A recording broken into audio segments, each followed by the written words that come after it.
Good afternoon. Welcome all the colleagues from the different parts of the country to this live session on SP Swayam Prabha Channel 20 as a part of NEP-PDP program. Batch 2, I think today is the 5th day live session. This is the 5th live session for this batch, which was started on 21st of this month. Friends, before I introduce the theme and before I introduce the topic and the resource person, my colleague who is sitting next to me, one or two important things which have come up in the questions. Let me, some people said that first batch में जो miss हो गए थे, I think how to come back to the program. That is my question. If I understood the question correctly, yeah. जो first batch में register करके जो आ नहीं पाए, attend नहीं कर पाया because of various other reasons, we will be taking them. You will be getting a letter in this regard, and you will be joining the third batch. This is the second batch. What I am telling, you will be joining the third batch, which will be starting on. 7th October. 7th to 15th October is the third batch dates. You will be receiving the mail. That is the thing. And yeah, for the course content, etc., for this Swayam, of course, this SP live channel is only for the chart-based interaction and the presentation from our end. As far as the other content, e-content or the video programs related to this will be available on Swayam platform. If few colleagues who are not able to access the Swayam platform, actually all the colleagues who have joined in any particular batch, they will be getting a mail from the Swayam team, wherein the login procedure into the Swayam and the rest of the procedure is explained clearly. If you have not got that one, you send us the mail so that we will respond to you. Okay, that is a few announcements in this regard. And today the live session topic is NEP 2020 and the capacity building. I think you have all seen that throughout the document, NEP 2020 document, capacity building is highlighted, whether it is at school level, whether it is at higher education level, whether it is in any professional area as well. I think most of the institutes who are involved in the training at these levels are recasting or reshaping the capacity building plans and schedules, keeping the NEP 2020. To do this topic today, I have my colleague Professor Madhu Parhar with me. Professor Madhu Parhar is a senior faculty at the STRIDE. STRIDE is Staff Training and Research Institute of Distance Education, is a integral part of IGNOU, and she is a senior faculty here and involved in a capacity building activities for the last 20 years, more than 20 years. So naturally, we requested her to take up this session to interact with you. What is NEP 2020? Particularly keeping the capacity building as an area, as a topic in the NEP 2020. Professor Madhu Parhar, as I said, as a faculty member, and she was the former director of STRIDE, and she was the former director of SEMCA. This is a Commonwealth of Learning Organization located in Delhi. She was just completed her term as a director and joined back. So she had a wide experiences. I think even SEMCA, she had conducted a number of training programs and capacity building programs for various clientele groups in the different open universities and distance education institutions, etc. So naturally she is the right person to talk. That's why we requested her to interact with you on this theme. With these few words, I welcome you all and I welcome Professor Madhu Parhar and hand over the session to Professor Parhar. Thank you, Professor Murthy, for the introduction.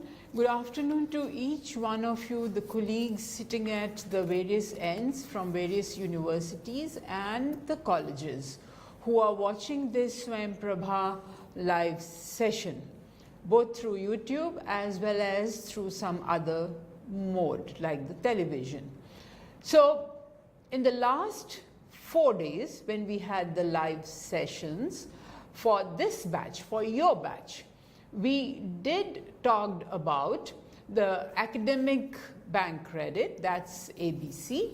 We discussed about the skilling aspect. we discussed about the technology enabled learning and हमने मातृभाषा के बारे में भी बात किया। तो पिछले 4 दिन से हमने नेशनल एजुकेशन पॉलिसी में जो कंपोनेंट्स हैं वेरियस हायर एजुकेशन से रिलेटेड, we discuss those points. Today we thought let's see what it is written in the policy document about the faculty of higher education institutions. I am sure each one of you must have read by this time the document. सारा नहीं पढ़ा, थोड़ा कुछ पढ़ा होगा। Higher education नहीं पढ़ा तो स्कूल एजुकेशन पढ़ा होगा।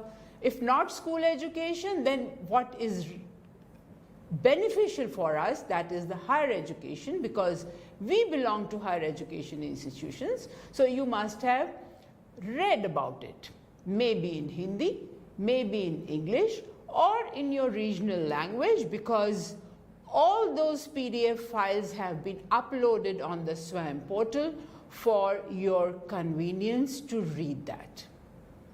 So one of the component or one of the area which the NEP talks about is motivated, energized and capable faculty. अगर याद करें या अभी भी अगर मोबाइल फोन से आप NEP डॉक्यूमेंट को खोलें, पेज नंबर 40 पे इसके बारे में लिखा गया है, motivated, energized and capable faculty. So what are the recommendations of this component in the policy? So we will discuss few points और उसके बाद हम discuss करेंगे that what are the implementation procedures or processes. So you can send your questions onto the chat and we will see how we answer maybe not all of the questions but few questions. But Professor Murthy, my colleague, he will also be talking about this component, what it says in National Education Policy 2020 or the higher education teachers at large. Now, the document says, so few things, that teachers, the faculty, is the most important part of higher education institution. And I am sure आप सब इस बात से सहमत होंगे, agree करेंगे कि yes, faculty, teachers are the most important component. कैसे इंगेज करना है टीचर्स को, कैसे टीचर्स इंगेज रहेंगे in higher education institutions, that is an important component of higher education institutions. So the policy talks about कि past में पहले since independence there were several initiatives taken by the Government of India, by UGC and various other organizations to uplift the quality of the teachers. So कुछ जो points cover किए हैं NEP में और हम सब जानते हैं, तो पहला तो है recruitment. पूरा process है, UGC ने लिखा है that how do you recruit teachers, चाहे वो असिस्टेंट प्रोफेसर हो, एसोसिएट प्रोफेसर हो या प्रोफेसर हो, उसकी क्वालिफिकेशंस डिफाइंड हैं और वो हर बार when we see the changes, it's being changed. So there is a complete process of recruitment. Second is career progression. That's also very important part of the upliftment of the teachers, जो faculty है उसकी, कि कैसे आपका career progression होगा. Third important point is the equal representation. शुरू से और इस पॉलिसी में भी लिखा गया है that socially disadvantaged group का equal representation है when we appoint the faculty members or the teachers in higher education institutions. Next is the compensation. All of you know, I mean including me and my colleague here, that since the beginning how the salary structure has changed over a period of time. So that's what we call the compensation. Her plan में ये change होता है, and then at present, if I say so, that it's a very good compensation which the teachers who are getting.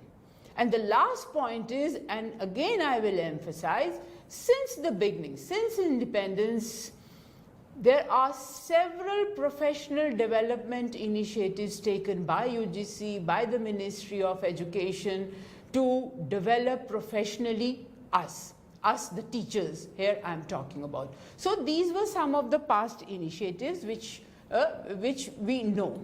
Now, coming to what the policy now talks and how we can do the implementation. Policies ने तो बहुत सारे initiatives लिखे हैं कि higher education institutions को further develop करने के लिए, क्योंकि faculty is the most important factor. We also know, the policy document also is aware of, that still we have not achieved 100%. Faculty has to be improved upon.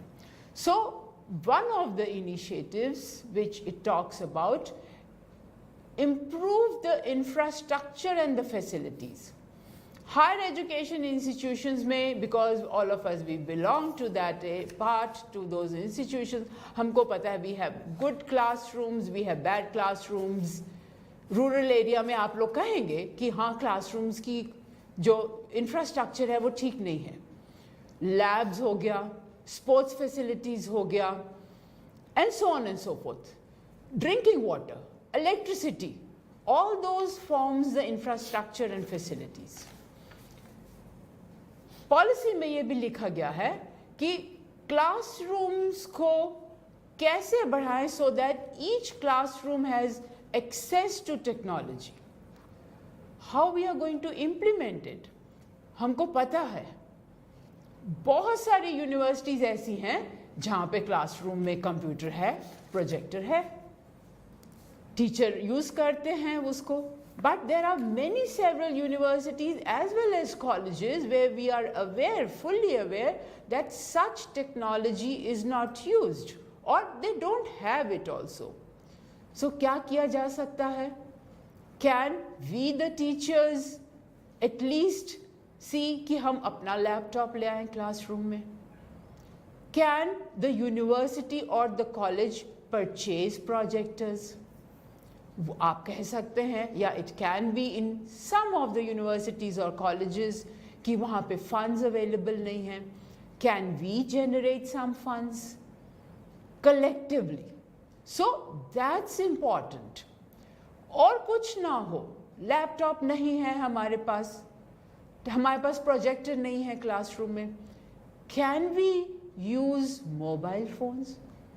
Her teacher के पास है, हर student के पास है. Can we have an access to that? Can we request our students कि एक topic है कि वो मोबाइल पे उसको सर्च करें और उसके बारे में पढ़ें, and then we teachers can discuss it. So that's what the policy says कि we need to have access to technology. कैसे करेंगे इम्प्लीमेंटेशन? जो पार्ट है वो हायर एजुकेशन इंस्टीट्यूशंस में होना है और हम टीचर्स जो हैं हम कंट्रीब्यूट कर सकते हैं.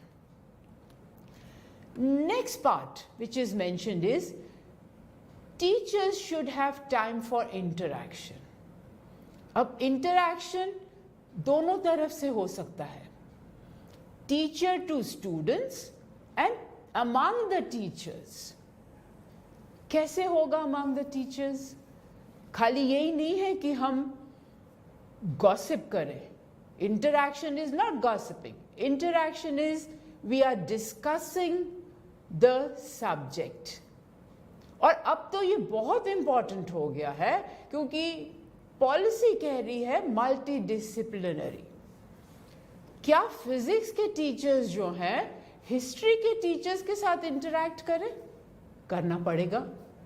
अभी तक क्या है, फिजिक्स का डिपार्टमेंट कहीं पे है, यूनिवर्सिटीज की मैं बात कर रही हूँ, हिस्ट्री का डिपार्टमेंट कहीं पे है, but there is now time has come for interaction, because we have to have multidisciplinary education, जो नेशनल एजुकेशन पॉलिसी कहता है.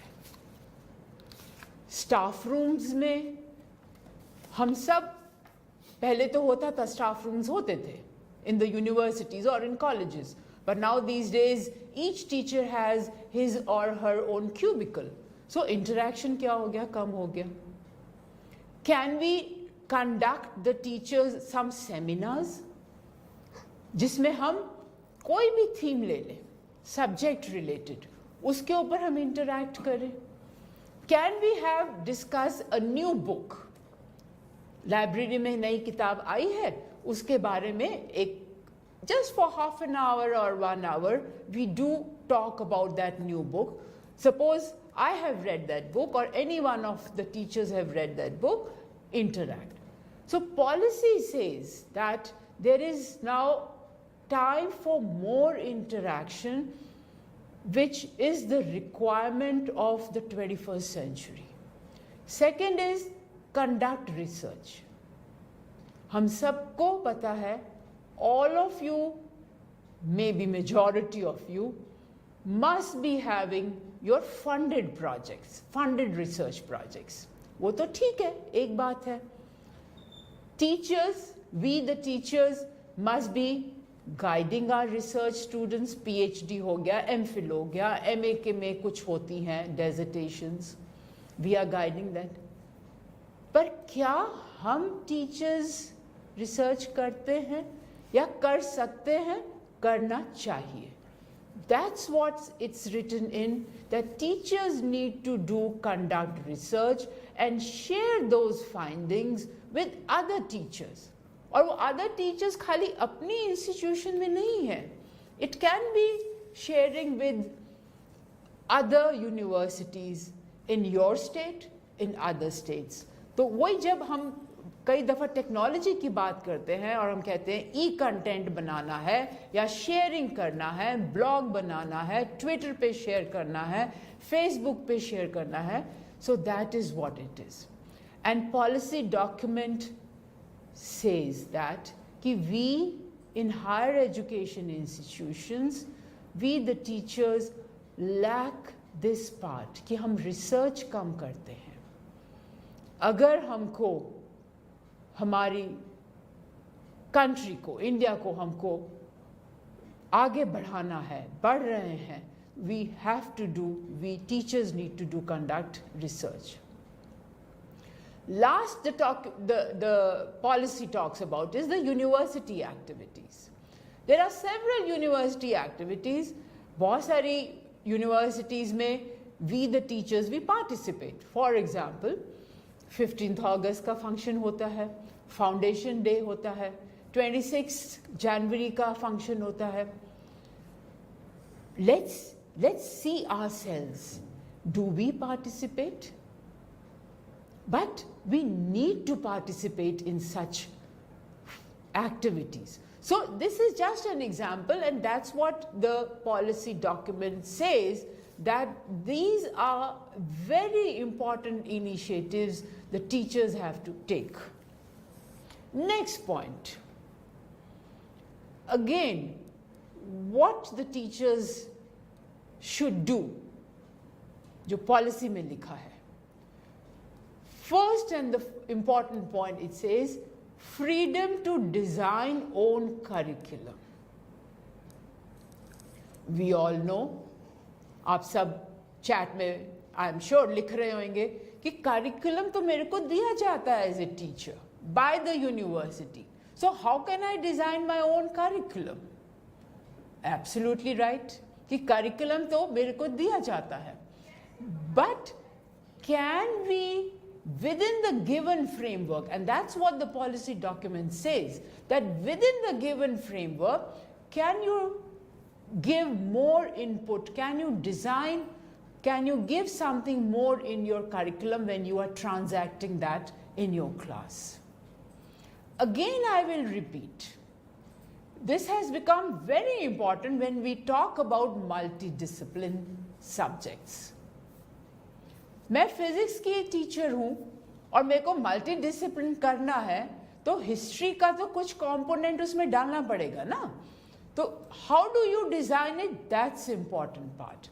And policy has written and given the liberty to the teachers, to us, that we can design our own curriculum, but उसमें एक point लिखा है that within the given framework. Another example I can give, if you'll go to the UGC website, वहाँ पे पूरा curriculum framework लिखा है हर subject का. पर उसमें ये बात भी लिखी है कि 20% of the curriculum the teachers can change. So this is what we, the teachers in higher education institutions, have to do, and that's what the document says, that we should have the freedom to design our own curriculum. Second important point, the initiative which is mentioned in the policy is conduct innovative teaching and research. Think of it. हम सब ये सोचें, teachers, all of us, including me, my colleagues, everyone, कि क्या हम innovative teaching pedagogies are we using? At the moment, majority of us, we are using simple lecture method in classrooms. I hope you will agree, but there are many teachers, for example, हम अगर IITs की बात करें या हम IIMs की बात करें या हम कोई मेजर सेंटर ऑफ एक्सलेंस जिनको बनाया यूनिवर्सिटीज़ में उनकी बात करें, teachers are using innovative teaching pedagogies. पर if we say large majority, I will say no. तो पॉलिसी डॉक्यूमेंट में कहा गया है कि क्या हम इस टीचिंग को अपनी, can we make it a constructivist pedagogy, can we conduct research, simple research, जैसे हमने अभी पहले कहा, we have our funded research projects, we teachers, we guide our PhD scholars or postgraduate MA, MPhil scholars. MPhil तो खैर अब बंद कर दिया according to this document. But we ourselves are not doing research. Simple research कर सकते हैं हम teachers. कि मेरा जो teaching style है, art students learning. कोई cost नहीं लगेगी उसमें. Last 2 years, all teachers, we have gone to online learning, चाहे Zoom use किया, चाहे Google use किया, platform, कुछ भी किया. हमने उसके ऊपर simple research किया. What were the challenges? Whether students were learning? What was the impact? So, in this policy document, that's what the emphasis is, that we should conduct these innovative teaching technologies, pedagogies, and we should do the research work. Next point, which is talked in the policy document, is performance assessment. अभी भी तो हम APIs next lecturer से, assistant professor से, associate से professor के लिए हम APIs course चाहिए, हमको पूरा performer हम लोगों को भरना पड़ता है. Policy document says that there are defined parameters. उसको हमको करना है and then performance को assess करना है. बहुत अच्छा आप लोगों ने अगर पढ़ा है, आई एम श्योर पढ़ा होगा डॉक्यूमेंट, उसमें एक वर्ड यूज किया है, tenure. So it the document has started thinking, or it is a thinking in the country कि क्या tenure उसको हम teachers को हम tenure positions करें. Second important point, initiative, which the policy says, that we should provide incentives to the teachers. Incentives in the form of rewards, incentives in the form of recognition, incentives in the form of movement to leadership. Rewards, Let's say, what kind of reward? Can you think of a reward in your own institution, in your own university, or in your college? What sort of recognition? Movement to leadership. All teaching learning processes, documents, literature says कि we the teachers are the leaders. यही नहीं कि सब जने तो vice chancellor, pro vice chancellors, heads of departments सब तो नहीं बन पाएंगे, पर can we cultivate the leadership skills in the teachers so that few of us, few of you can move from, let's say, assistant professor to a higher position, take a leadership role. This is what is written in the policy document. अब हम rewards और recognitions की बात करेंगे तो बहुत, अगर जो एजुकेशन के हमारे यहाँ टीचर्स हैं वो तो पता है उनको extrinsic motivation and extrinsic and intrinsic motivation, sorry.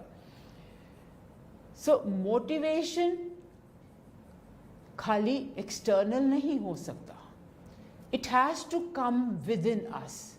तो teaching को अगर हम एक passion की तरह लेंगे, then it will become, that itself is a reward.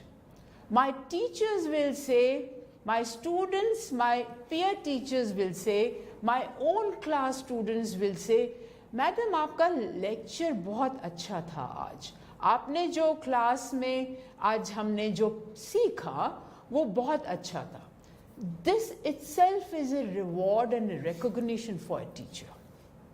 So these are what the policy document says, that you have to have given incentives. Incentives can be external, can be internal. Professional development पे बात की गई कि what are the various activities जो हम अभी आगे थोड़ा सा देखेंगे, पर one of the very important जो Ministry of Education ने professional development activity शुरू की है, that is Pandit Madan Mohan Malviya National Mission Scheme. We will learn about this in the next 1 or 2 minutes. Policy ने कहा है, each institution, whether it's a university or a college, has to develop its own institutional development plan. Now, institutional development plan कौन बनाएगा? ऊपर से तो होगा नहीं. That we teachers have to develop. We need to think कि मेरा university आज से 5 साल के बाद, आज से 10 साल के बाद, how do I want to see my institution? That's the vision which I have to create. कैसे बनेगा? Interaction, peer interaction.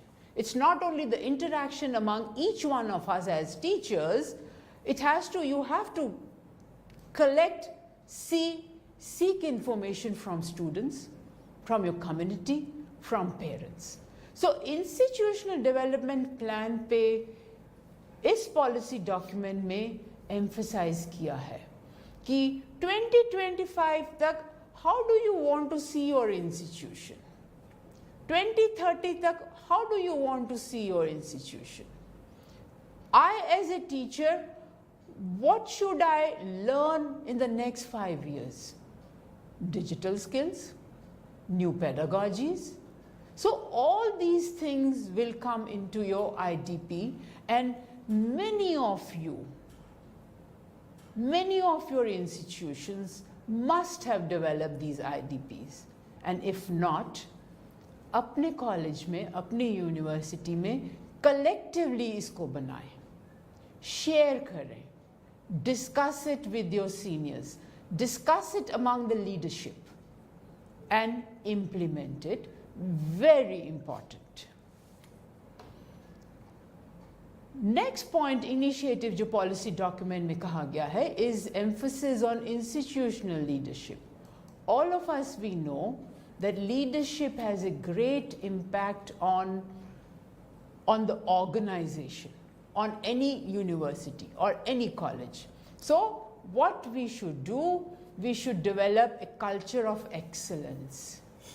जब तक I don't take an ownership कि I have to be excellent, my university, my college, और पूरा culture जब हम उस organization में change नहीं करेंगे, a university again, what the document says कि higher level पे we will not be able to achieve. So again it has talked about that we need to incentivize the faculty through innovative teaching. We have to reach community. There has to be community outreach. How? We teachers will say कैसे? But if you think, just I will give one example, हमारे पास जो students आते हैं वो तो school से आते हैं ना? Can we the teachers train some school teachers? Right?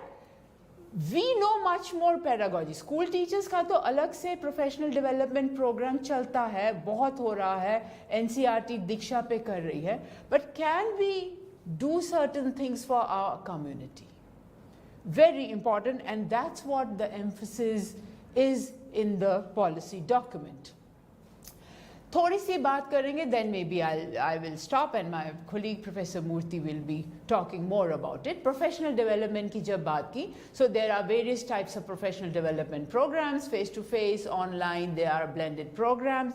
Face-to-face में आपको सब पता है, online professional development में पता है आपको the most important is अर्पित, जो स्वयं पे available है, which is a MOOC program, MOOC platform स्वयं program है.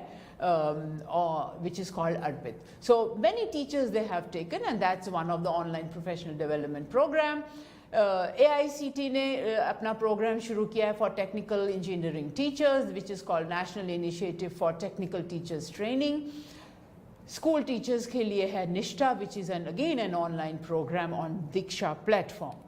Some of the face-to-face programs जो हैं वो है many universities, UGC ministry ने HRDC centers खोल दिए हैं, Human Resource Development Centers in universities. So you, all of us, we the teachers can go and build up our capacities.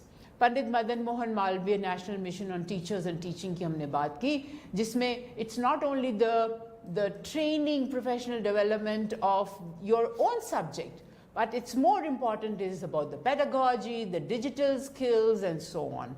So these are some of the places where we can have face-to-face program.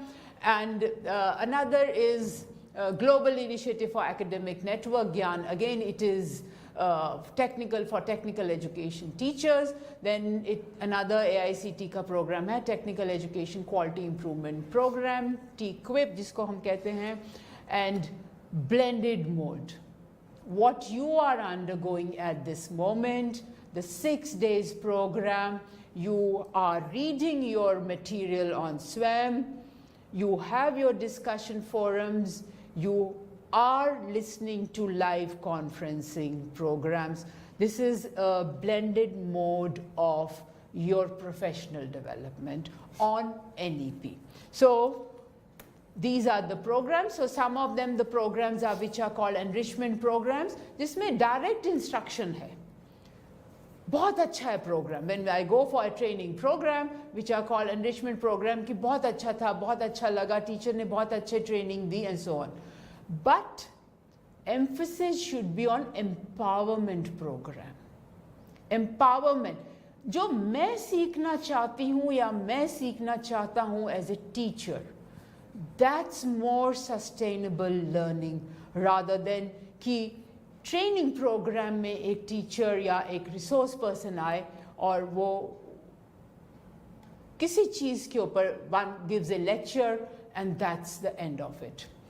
When you are empowering your teachers, then it becomes a sustainable learning, then it becomes much more effective. कौन से areas में हमको skill की ज़रूरत है? अभी the teachers, there are several areas. Innovation, कैसे innovate करें? अपना teaching को कैसे innovate करें? We teachers, we are lifelong learners. Rather, each one of us, we are lifelong learners. So continuous learning chahiye.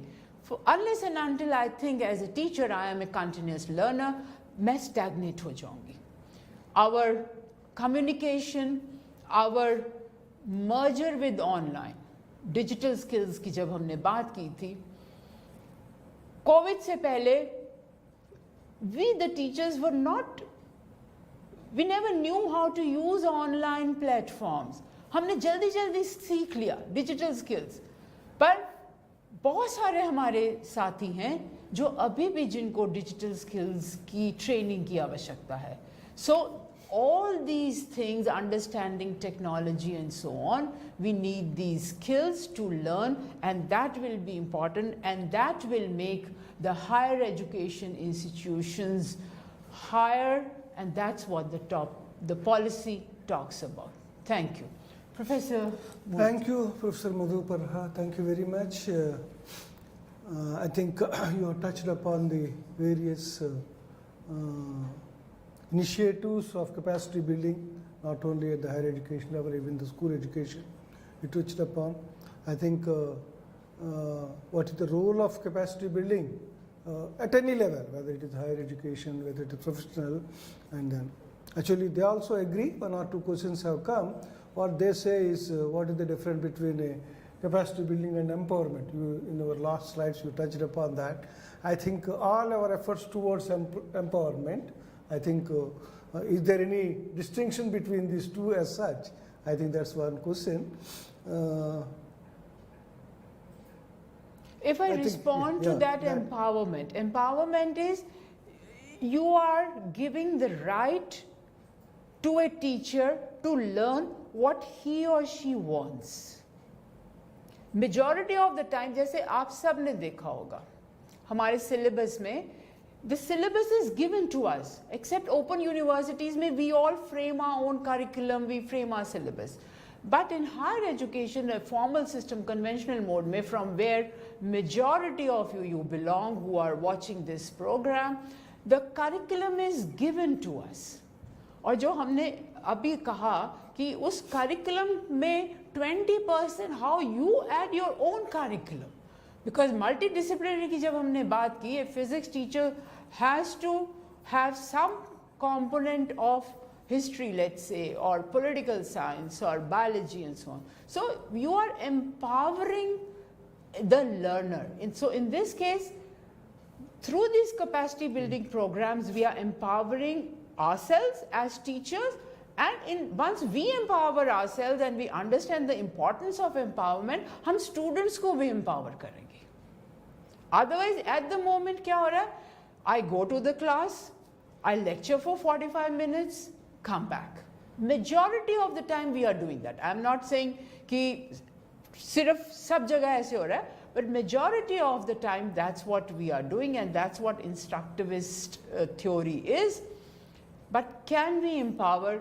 I learn what I want to learn. That's what empowerment is. Yeah, I think that's, you rightly explained that. Yeah, I think various initiatives, whether it's not only in the form of a capacity building, whether formal or informal ways, I think will be added towards the empowerment of the faculty in different ways. I think that's what, I think few questions related to the process and operations, I think we'll touch upon that as well. I think 2-3 colleagues asked that those colleagues who missed the first batch, 9 to 14, I have already explained in the beginning of the session, they need not enroll or register again, but they will be taken into the third batch, which is going to start on 7th October, 7th to 15th October, and you will get a communication in this regard. So my request to all of you, those who missed the first batch, please wait for the communication from our end. And then, I think as you rightly said, every day the live session, I think for this batch, today is the 5th live session, tomorrow will be the 6th and final live session tomorrow, again at 3 to 4 p.m. Time is fixed 3 to, because it's a live sessions, we have to go online and maintain the timing. Tomorrow again it will be 3 to 4 p.m. Tomorrow topic is again we will be talking about multidisciplinary approach and multiple entry and multiple exit process and the methods related to that. One of our colleagues will be talking to you. And regarding the tests for this particular batch, yeah, that's a MCQ test, 2 tests what we have. One is the discussion forum test with 15 questions, that's the 30 marks, and then final test with 35 questions of 70 marks will be reaching you maybe by today evening. You will get access to the tests, both the tests, and then you can finish up to this batch will be having up to 29th. So up to 29th you can appear the test and then complete the test and submit it. I think please just wait for that, both opening the test and you will be having access to that on the SWAYAM platform itself, where you are seeing our e-content, videos, and many documents we have uploaded, and along with the same place you will have access to both the test as well. Let me just take 1 or 2 questions.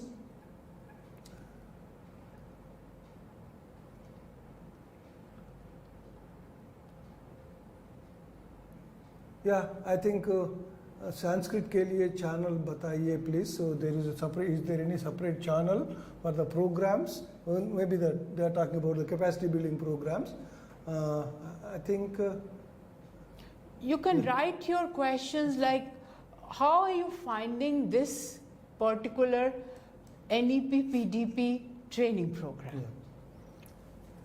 I think Professor Madhu, before they ask, I think they said it is empowerment, empowering the faculty of colleges and the universities. This effort of the Government of India, this NEP-PDP training itself is a major step in that direction. Yes. I think of course NEP document is there available even in the various regional languages as well.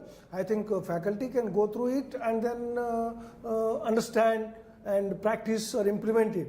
But they said that there are quite a few components, what Professor Madhu referred about it, multidisciplinary, multiple entry exit, academic bank of credit, etc.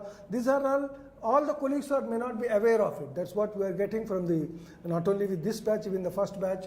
They said these are the new concepts, and unless you understand it, unless you comprehend it, so you may not be able to implement in one's own discipline. I think that's precisely, so naturally towards that, this training program of 9 days duration, which was visualized, in fact it was the idea of Ministry of Education, Government of India, and they thought that Indira Gandhi National Open University is in a better position to give this type of training or capacity building across the country, both college and university teacher. That's why it is given to us. I think because we have all the regional centers spread throughout the country, and then we have access to our own colleagues at different places. Naturally, you yourself is registered with the help of a particular regional center. You opted for a regional center, like other colleagues opted for the regional center nearest to them. So what I mean to say, this particular training program, where maybe it's not a very detailed as far as each component, how it is implemented. I think they are worried about that one is how multidisciplinary can be really practiced that. Of course, it is a time duration. In fact, the modules on the e-content modules available on the SWAYAM platform, where many of you must have gone through it, where the multidisciplinary is explained, what is a multidisciplinary, how it is different to the interdisciplinary, and what is the approach. I think with your experience, if you can go through it, and with the inputs of live sessions, you will get the more clarity. I think going through the modules, the units, and the videos, as you know that the video programs, apart from the live sessions of this, there are 30 plus video programs uploaded on the SWAYAM platform. I think these video programs are recruited by the best experts in the respective areas. I think whether it is academic bank of credit, whether it is a multidisciplinary, whether it is new education overall view, I think these are the explained, and naturally when you go through that, naturally you will have a more clarity than what, but maybe in this 1 hour session, we may not be able to communicate everything to you. Actually, you may not be able to comprehend even. But that's why our request through the bulk mails and the other sources, go through the units, go through the videos uploaded already on SWAYAM platform, and come back to the SP Live sessions where you can. I think quite a few colleagues are doing that, and we are expecting many more colleagues who could not have access to the SWAYAM platform. Of course, some of the questions which I can go through it is, they are not getting access to the SWAYAM. There is some problem. Your first email which you got from the SWAYAM platform has the URL and the process how to have access to that. If you are following that process, you will have certainly access. In case those colleagues who are finding it difficult, please write to us. Our emails are there. NGP-PDP email is also there. Please write to that. We will come back to you if there is any problem in the process which you followed. We will rectify that. I have a request. Can you share the IDP plans which is mentioned in the policy document? Because you have an experience of that, how do you develop that plan? Can you share the experience with our colleagues? Yeah, institutional development plan, I think university as a whole has the vision and the mission documents. What are your major aims of the university, major aims of your the institution. Naturally, that will give a direction to the various units of the department in the university. For example, you take our unit, that is the Staff Training and Research Institute, that our objective of the stride is to provide the capacity building to the faculty within the university and to the faculty who are involved in the distance and online learning activities outside the university, various other institutions. This is our major focus. So naturally, keeping the major focus of one's own department, you have to come out with the activities, what you can achieve. Maybe 5 years is an institution development generally. It can be even more than that, but naturally, as per the IDP document of UGC, come out with a 5-year the clear plan what you are going to do. In our case, what we did is, okay, what we can achieve in the 5 years, okay, in terms of number of programs, in terms of various other activities, in terms of the academic programs, capacity building programs, maybe short-term duration, and then academic programs on a long-term duration. As you know, in the IGNOU university, IGNOU is offering the large number of academic programs across the discipline. Within the stride also, we provide a main program in distance education and PhD programs in distance education. So those activities, for suppose in the conventional department of chemistry, department of physics, they only offer the academic programs, offering the programs whether it is undergraduate or postgraduate to the student. So naturally, within the coming 5 years, what will be your projection? Will you going to add a new batches than the routine batches of 30 or 40? If that is the case, what resources you are required? How much? So ऐसा ही थोड़ा सा major focus के देखते हुए जो 5 years का जो plan है, suppose we want that in 5 years, let us say stride thought that we will conduct around 150 programs, capacity building of a 6 days duration or 12 days duration. So how many 6 days duration, how many 12 days duration, how many capacity building programs within our faculty, how many programs for the outside. So after complete discussion among the department colleagues, I think we have to break that targets of 5 years into each year. So year 1, year 2, year 3, year 4. I think naturally along with that how much resources are required. अगर year 1 में हमने इतना programs करना है, capacity building programs and the academic programs, if that is the case, then how much resources are given? Are the resources are available? अगर हम तो बहुत प्लान्स है, अगर रिसोर्सेज पे इतना ज़्यादा नहीं तो आप नहीं कर पाएंगे institutional development plan. So that's how the university asks that. So what is your plan for first year, second year, third year, in the same way the 5 year which we have developed, and that departmental plan has to go to the university. University further discusses that one at the decision making bodies within the university. Then naturally you have to show that it is not only the resources you required from the university to execute this plan. वो तो है पैसा तो वो देंगे, but what resources you generate through your activities, वो भी equally important है. आजकल resource mobilization what you call, so university पूछा जाएगा आप अपनी तरफ से कितना पैसा कमा रहे हैं. So that also, maybe not, most of the programs are, you may not be able to generate the money, but where the few programs, yes, particularly a program X, I can charge the fees and generate the, so this is how total resources required, what resources you expect from the university, what resources you generate through your own activities. This is a very clear-cut plan. I think most of the universities are doing that one, have done already.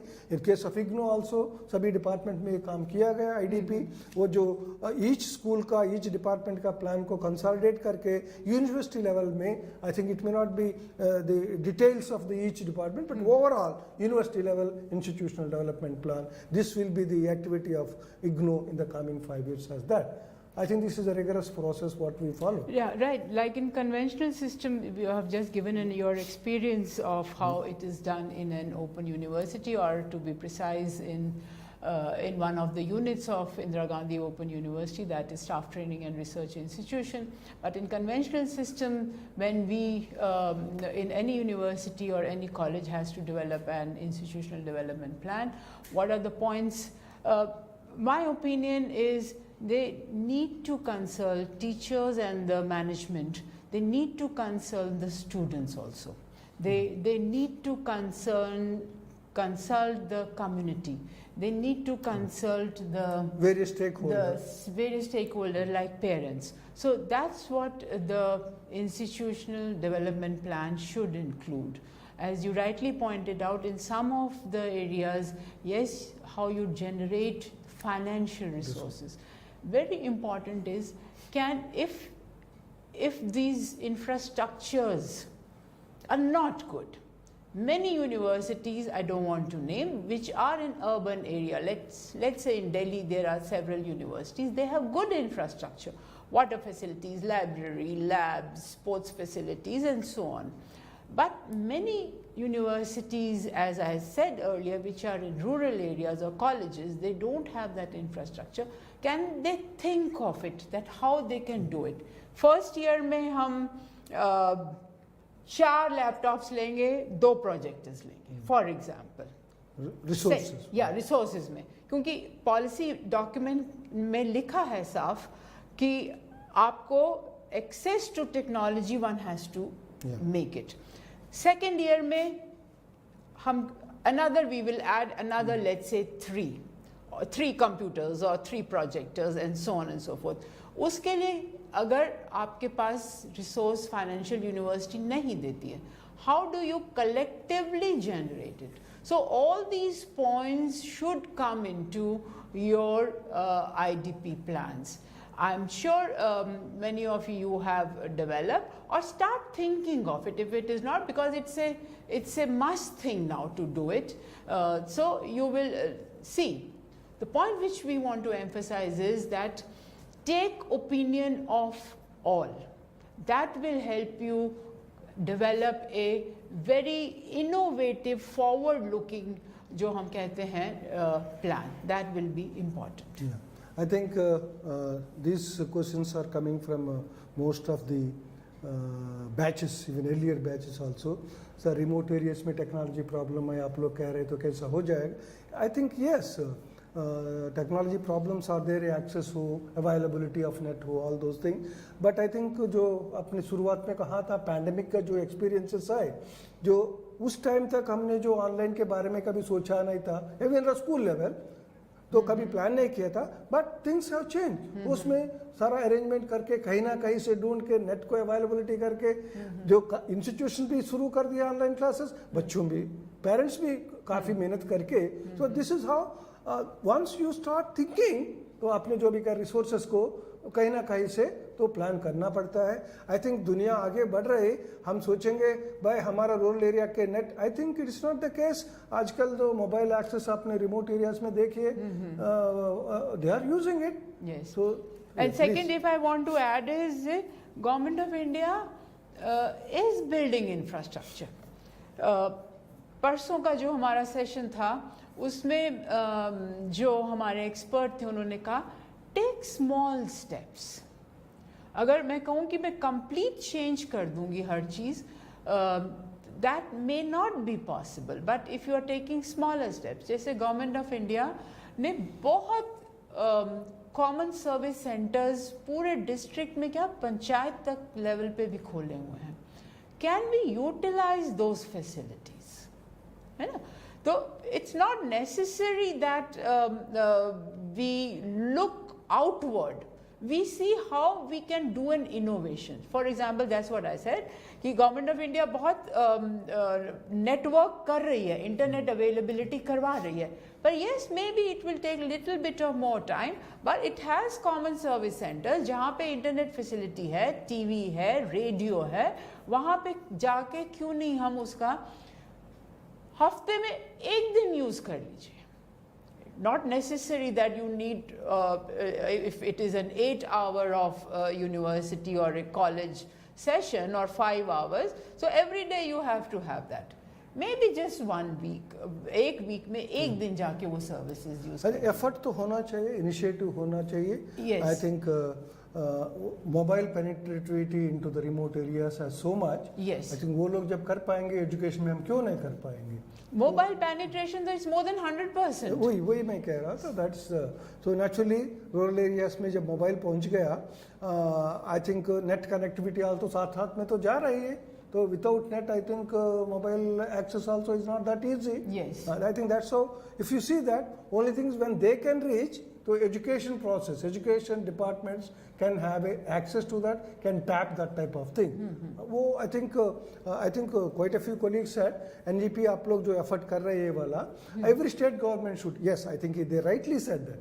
एक संस्था का, एक department का काम से पूरा capacity building हो नहीं पाएगा. It is every level, state government के लेवल पे और यूनिवर्सिटी के लेवल पे, कॉलेज लेवल पे भी होना. I think they themselves are writing that. And the second one thing is, many colleagues are asking, discussion forum is not available to very few of them.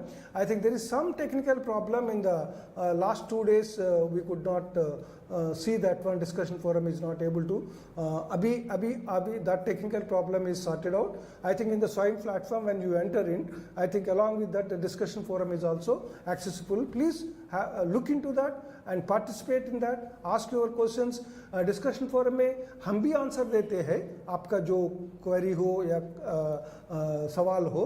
Not only we are giving to response to you, peer groups अपने आपस में दूसरा colleague if they have a जानकारी ज़्यादा अच्छा है, they are also can contribute it. This is how both discussion forum goes. Your side and our side, we keep interacting on the discussion forum. अभी 1 घंटा में इतना ज़्यादा interact नहीं कर पाएंगे, लेकिन उसमें तो जरूर कर पाएंगे. That's one clarification. दूसरा है शिक्षक प्रशिक्षण में महाविद्यालयों के गुणवत्ता को कैसा बढ़ाया जा सकता है. So this is the how to improve the quality in the colleges and the universities. और कैसे योग शिक्षा का निर्माण किया जा सकता है. So they are the practical oriented का कैसा किया जा सकता है. I think that's yeah, very important and very good question that कि quality को कैसे improve किया जा सकता है. So quality की जब हम बात करते हैं तो quality is in each and every field of our higher education institution, the whole system. पर teaching की अगर हम बात करें, so अगर हम टीचर्स जो आज हम डिस्कस कर रहे हैं, teachers are recruited with the same qualification, with the same process of selection, सब चीज़ें हैं, पर हर टीचर का एक अपना योगदान है उसमें शिक्षण क्लासरूम टीचिंग लर्निंग प्रोसेस में. तो उसमें ये है कि अगर हम नई पेडागॉजीज जो हैं हमारी, उसका हम उपयोग करें. एंड मोर इम्पॉर्टेंट इज़ जो हम लोगों ने इतने सालों से हम इस्तेमाल करते आए हैं, वन वे कम्युनिकेशन, उसको अगर हम बंद कर दें तो एक बहुत आजकल रिसर्च हो रही है ऑन फिनोमिना बेस्ड लर्निंग. तो क्या है, फॉर एग्जांपल हमने कहा आजकल क्लाइमेट क्राइसिस बहुत हो रहा है, बहुत एक सब्जेक्ट में क्राइसिस है कि प्लास्टिक यूज़ बहुत हो रहा है. फॉर एग्जांपल, क्या हम teachers, we teachers, can we create पूरे साल में only 1 week, just 1 week on how to solve these problems and ask our students कि वो इसके ऊपर डिस्कस करें, इंटरनेट पे जाएं, देखें, अपने among themselves, among the students, इसमें बात करें, prepare a small paper, come to the classroom and discuss it, find solutions. So many of these innovations are being done. सिर्फ क्या है, हमको, we the teachers have to take an initiative. और मैं तो हमेशा अपने जो ट्रेनिंग प्रोग्राम्स हैं उसमें कहती हूँ, और मेरा बिलीफ भी है कि हम जो टीचर्स हैं, we think that unless and until I will teach, students will not understand, which is a wrong belief. Students can learn on their own because they are adults. We the teachers are adults. It's just that we need to try तो कर सकते हैं ना. Maybe एक बारी we will fail second time, but there is lot of research gone, there is no failure. Students, they learn much more when they are engaged.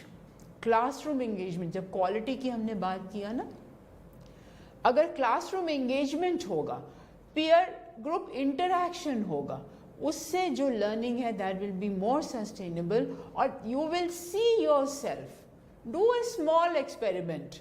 Action research teachers को करना चाहिए, बहुत करते भी हैं, बहुत सारे नहीं भी करते हैं, पर can we do a small action research, कोई पैसा नहीं लगेगा. सो कैसे हमने एक इस्तेमाल किया पेडागोजी या द टेक्निक हमने इस्तेमाल की, and what are the results.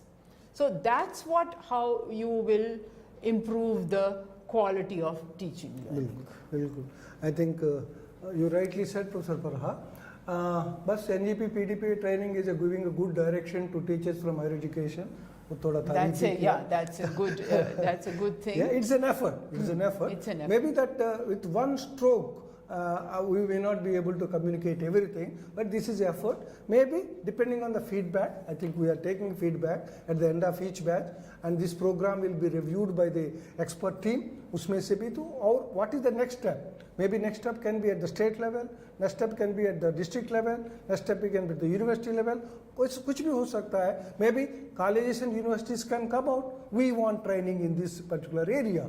So this is how it has to be. Capacity building has to be seen at the different level activity. बस एक ही agency पूरा नहीं कर पाते. I think that's one more thing I want to say. Yes, आपने सही बताया. Due to paucity of the time, all the questions will not be able to handle in this session. But हम कोशिश करेंगे जो कुछ important सवाल को. Operation process तो we are communicating through different channels. वही कहीं पे कैसा access मिलेगा, link मिलेगा, all those things we are explaining. But as far as the academic oriented questions, we will try to reach you by different means. एक तो discussion forum में भी जवाब देंगे. आप लोग बहुत ही important, which we missed it, certainly we must have missed it. आप communicate करिए हमारा NEP-PDP में email में भी we will try to respond to you. That's another way of looking at. And then can we be able to have access of videos after completing the program? Yes, after completing the program, maybe platform में तो आप access नहीं हो सकता है because you cannot come into the SWAYAM platform, but few videos are available on the YouTube also. Particularly these live sessions का videos है, on YouTube में भी available है. So certainly those interested colleagues can look at it and then view the videos as well. I think these are the few important things I thought that we will discuss it. How to possible national NEP-20 in available poor infrastructure in village areas. हमने तो बात किया इसके बारे में. I think जो भी available है limited infrastructure है. हिंदुस्तान ऐसा देश है, सभी कॉलेजेस में सारा इंफ्रास्ट्रक्चर नहीं है. किसी के पास बहुत कम है, किसी के पास थोड़ा ज़्यादा है, किसी के पास बहुत ज़्यादा है. But actually, when I plan my institution में बहुत ही कम resource है, within the limited resources, what I can do, I will start with that. Maybe जो NGP में एक अभी जो implementation में this cluster colleges, clustering the institutions, वो बात चल रही है. I think guidelines are coming out. जो बहुत सारा guidelines uploaded है, आप देख लीजिए. How to implement a particular activity, वो पता चलेगा. cluster colleges या cluster institution का एक उद्देश्य है, आपके पास जो resources है मेरे पास नहीं है, can we share that? I think that is the crux of the thing. जो naturally the institution के पास बहुत ही कम resource है.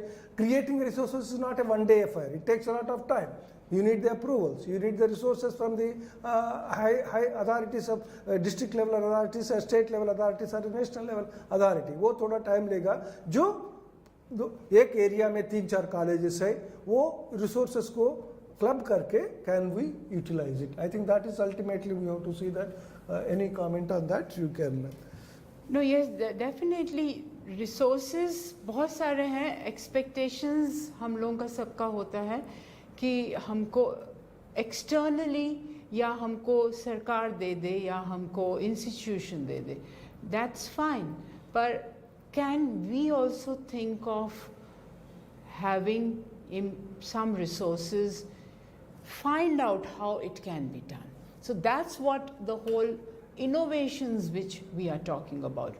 So the policy and what we discussed today was to come to an end of this live conferencing, that how the faculty, each one of us, we the teachers, can be motivated, we can be energized, because each one of you are capable as a faculty.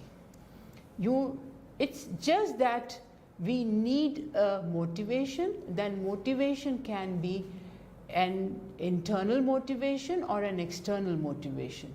Football match dekhte hain, all footballers, the players, football players, they have an internal motivation to play a good game. We teachers also, we need to have that internal motivation. We will be making our institutions a center of excellence. Thank you so much. Thank you, Professor Madhu Parhar, for interacting with our colleagues and various experiences that you have shared. On behalf of NEP-PDP team, my colleague Professor Madhu Parhar has spent a time and prepared so within a limited time whatever we could transact. That's what she tried to do, that one. I think as she rightly said, it's a motivation which comes from within and motivation which we derive from outside. I think as a teachers, I don't think that I should tell, you are all teachers. I think your wish is always how to improve your own teaching, how to give the best to your students. I think that's what we do it. उसी में भूमिका जो capacity building का है आती है. Capacity building तो attending my programme, this programme, or sometimes if the teacher is not able to attend this program, if he wants to learn about the NEP 2020, there are various sources available. बहुत teachers करते हैं. Before attending this program, quite a few teachers have access to various documents, various written by an NEP 2020 by various experts, and various programs available. This is how both ways. That may be informal way of getting the knowledge or the information about that. I think both ways it has to done. With these comments, thank you very much for watching us. And tomorrow we'll be meeting again at 3 p.m. for the live session of this batch, final live session of this batch. Thank you very much. Thank you all. Namaskar.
Welcome learners. Today we are going to talk about the perspectives relating to multidisciplinary education and also how it is going to affect our learning space. So if we wish to pursue excellence in research with global and social impact, excellence in outcome-based education for globally competent graduates, excellence in professional services and social engagement, excellence in management for sustainable organization, we need to go for holistic education, and also new education policy talks about the same. So you can see these are the numbers which are still being pursued. We are going to make statutory changes for curriculum design, especially for learning outcome based framework. The faculty development programs are being strengthened, and we are going to put in place the assessment and accreditation of all the programs, all the institutions, so that the robust mechanism is put in place for formative assessment, for getting this credit bank strengthened, lifelong learning opportunity can be provided, and also learning outcome based accreditation can be put in place. That is what this policy aims at. Saying holistic development of a student on cognitive framework and also on conceptual parameters. In a country that has large number of learners, we have to have technology and innovation. Unless otherwise, the student's holistic development is ensured by recognizing or identifying the unique capability of each student. We should not have any separation between vocational and academics, the general education. We have to emphasize more on conceptual understanding. To reach out a large number of students in the country, we have to use technology extensively, and post-COVID, this is one such possibility in which we can think of scaling it up. The learning environment should also be flexible, because learning, relearning, or sometimes we can say that skilling, upskilling, reskilling, unskilling, these are required because the employability depends on different kind of evolving structure which is coming up in terms of industry 4.0, and for that the critical thinking and creativity is considered to be the topmost for higher education institutions. Should not be limited only to the low level of competencies. We should move to high level of competencies, and then only we can have respect for diversity and for the local concept. So there must be the concern for inclusion in curriculum, pedagogy, and also the policy. The quality is one such important framework which need to be emphasized, and be it institutions, be it your pedagogy, be it the learning system, the learning communities, everywhere, entire framework should look at the universalization. There must not be a gap in knowledge or a gap in the performance in one spatio-temporal frame. For example, in one part of the country, if we are lacking in quality, we are not doing justice to the HEI. And for that, we have to start understanding what the differences are there in different kind of educational strategies. We were teacher-centered till date, but we should go for student-centered. Whatever a student requires, we have to provide them.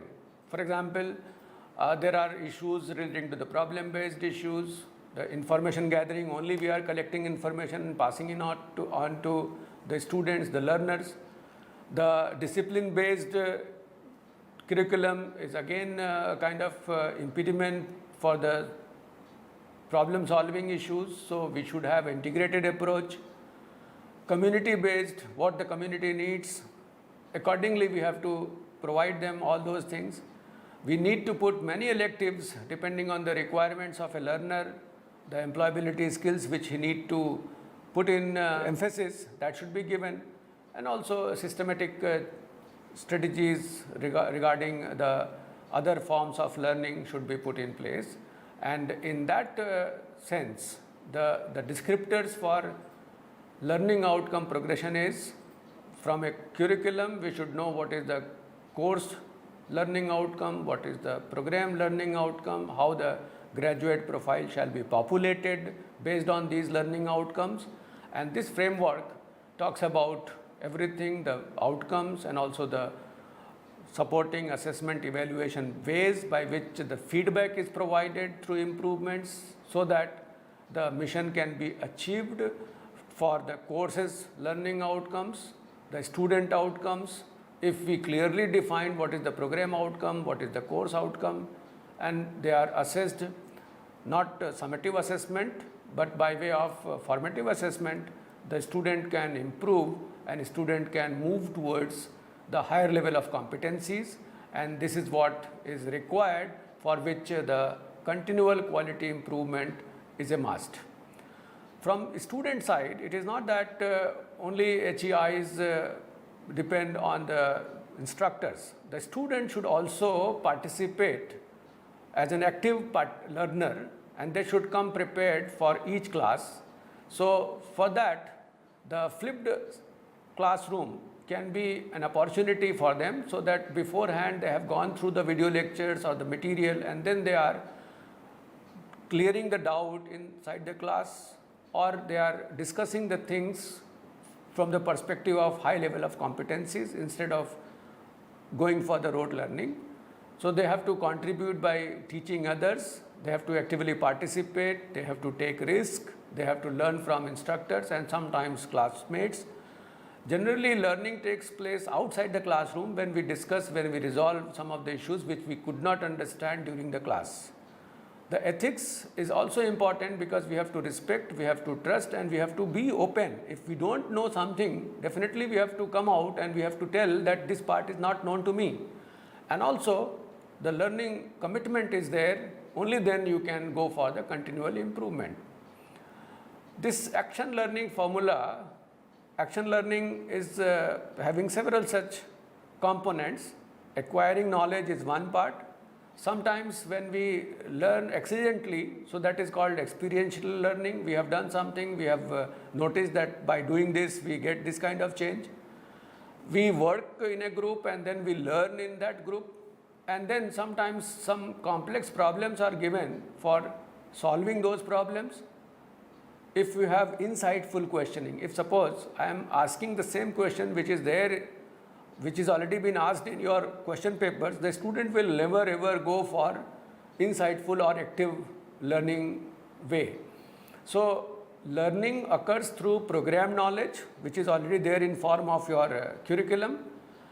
Traditional instructions are the routine questions, describe this, explain this, state and prove something. But on top of that, at least 30% of the question should come from insightful questioning, which is new to the learner, new to the examinee in the classroom. So in a program outcome, I will list about A to K: ability to acquire and apply fundamental principles, capability to communicate effectively, this is the core. Even if you are graduated from a good institution, you need to communicate effectively. Acquisition of technical competence in specialized areas, ability to identify, formulate and model the problems, and then find solutions, not necessarily only engineering solutions, but many other solutions are there.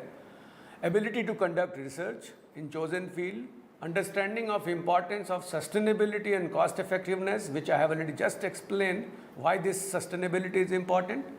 Understanding and commitment to professional and ethical responsibilities. Because this is I 4.0, we are going to work in a virtual space, so we have to have the ability to work effectively as an individual, as a member, as a leader in a team, and sometimes the team is a virtual team. Ability to be multi-skilled engineer or good technical knowledge, management, leadership and entrepreneurial skills. Awareness of the social, cultural, global, environmental responsibilities as an engineer and also as a professional. Capability and enthusiasm for self-improvement through continuous professional development and lifelong learning. So these are A to K, these are considered to be the program outcomes, and we have to translate these in terms of our own curricula, our own subject. I have taken example from engineering background, but it can be for different disciplines as well. So in case of outcome-based education curricula, it is the program objective, the program outcome, the course outcome, and performance indicators need to be spelled. It is objective and outcome driven. It is not that something is memorized and at the end you get score 100% marks or 90% marks, but you don't know how to solve the problem. So it is centered around the needs of the students and the stakeholders. So that differentiates from the traditional way of learning if I compare it with the outcome-based learning. So every learning outcome is intentional. It is not that something which has accidentally come to me. So it should be intentionally designed in such a manner that learning outcome becomes the suitable performance indicator, and for which we need to put the program objectives and program outcomes well defined, formulated based on the attainments, maybe during the course of the duration, which can be from 3 to 5 years. So outcomes, they address the knowledge, skills and attitudes that need to be attained by a student. Teaching learning method may have to be integrated to include definite delivery method to complement the traditional lecturing method, and there are variety of ways by which the program prepares a student for their career and professional accomplishments. They must be in consistence with the institution missions, and they should involve the constituents or the stakeholders as an evidence. So program outcomes which I have just listed, skills, knowledge and behavior attitude, the outcomes are from A to K. What we have decided in our curriculum, the multiple entry, multiple exit, that first few years after your graduation, the graduates need to perform certain actions, certain jobs, certain activities, and they are equipped with all those tools, all those skills which are required for the local needs or global needs, or from the viewpoint of the vision of institution, or for different kind of stakeholders, those who are going to employ you or for whom you are going to work. So the PEOs, which are program educational objectives, they are feedback format. We collect the data from stakeholders, whether that particular student has fulfilled those requirements or not, whether he is employable to your institution or not, to what extent they have attained those PEOs, what kind of review, what kind of mid-correction is required so that the quality can be put in place. And this is again because of this Washington Accord, this accreditation agencies of the country, they are based on attributes. National Board of Accreditation, they look the possibility for learning outcome based accreditation of the programs. So if you talk about the different levels of Bloom and the program outcomes, I have taken few examples. If I go by the basic things like remember, understand, apply, analyze, evaluate. So these low level of competencies, remember, understand, and then on top of that you can apply, you can analyze, you can evaluate, you can define the program outcomes, that where we are going to apply the knowledge, how we are going to solve the problem, how we are going to design or develop the solutions, and that solutions are not only limited to one particular discipline, but it is lying on the interface of many disciplines, and for that we need to involve many disciplines in the curriculum. And we are supposed to get assessed the program as well as the course. Student surveys are done, the individual and focus group interviews takes place, peer evaluations, self-evaluations, student profiles. Variety of ways are there by which we can assess the success of outcome-based education, for which we have formulated one national higher education quality framework for making it globally recognized and there are different levels which demand different kind of skills. For example, level 5, level 6 to level 10, different kind of skills and their composition is required. At level 5, we may be only interested in cognitive skills that are required to identify, analyze and synthesize information from range of sources. Whereas at level 10, that is PhD, the cognitive and technical skills, they are required for conceptualizing, designing and implementing research to generate original knowledge. So you can see how these different skills that are required to perform and accomplish tasks vary from level 5 to level 10. And if it comes to the definition of the qualification which you'll be getting at different levels, so level 5 means UG certificate, which is 1 year duration, number of semesters may be 2. So that is what is prescribed and that is going to be implemented as National Higher Education Quality Framework.